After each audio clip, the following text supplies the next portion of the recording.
She's like a kind of wild horse, kind of trying to rein her down. It's obviously a very collaborative process, so I want everyone to be friends. I created more of an independent spirit so people could get on and have fun together.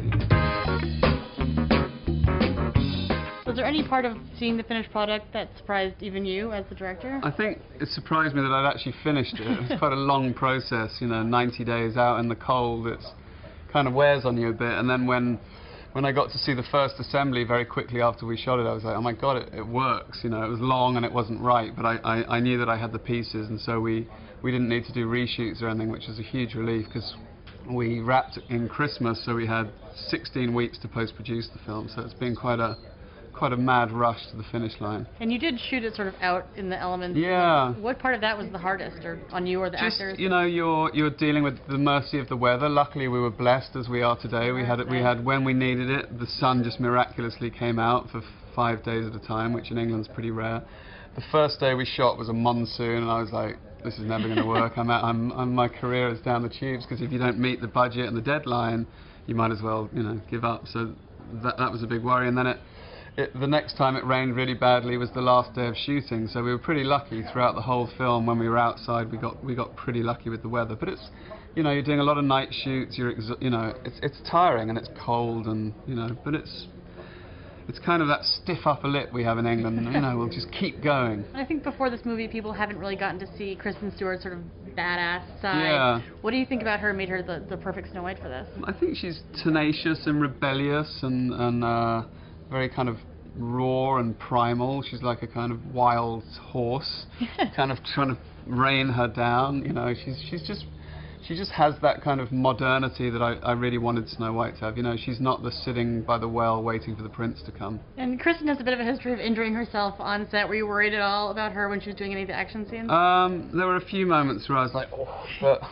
you know, she really puts herself out there and she really goes for it. So she's going to get, you know, hurt. I think you just have to be able to guard her enough that she's not going to get hurt too badly. Too badly. We've done a bit of painting out of bandages and stuff, but no, she was great to work with, and I you know, she pushed herself and I pushed her to really, you know, jump off cliffs, to fall into deep holes of mud, to ride horses, to get in the freezing Welsh Sea. You know, she went there, and that's very admirable. And actually, she and Charlize don't really get to share very much screen time at all in the movie. Did you sort of keep them apart filming as well? No, I mean, you know, that Charlize isn't sitting going, oh, good take, Kristen, when we're doing something that doesn't involve her. You know, they met, you know, because we'd be passing as they were coming in and out of places. So, you know, and we all, I feel it's important when you're working together that you work together as a group. You know, it's obviously a very collaborative process. So I want everyone to be friends. I created more of an independent spirit so people could get on and have fun together, you know. And Charlize's looks in the movie are incredible. Yeah. How involved were you with that process?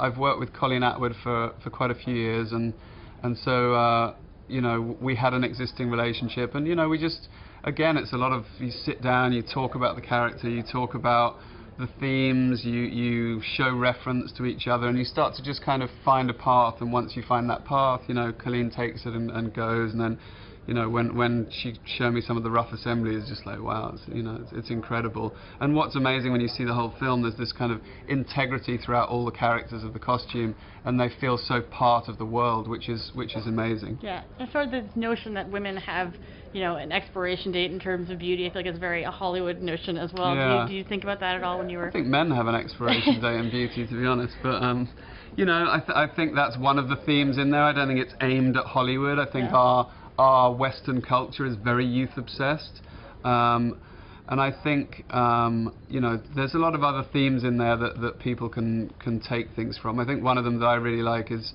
kind of what symbolizes Snow White, which is there's a rose blooming in defiance of the cold at the beginning. So you've got this flower blooming in winter, everything around it is dead and frosty, and I think that says to me that when everything's kind of bad around you, you know, you just have to blossom in life, and that's really what Snow White does in front of the Queen. That's her kind of audacious step. She comes to her and says, I'm alive.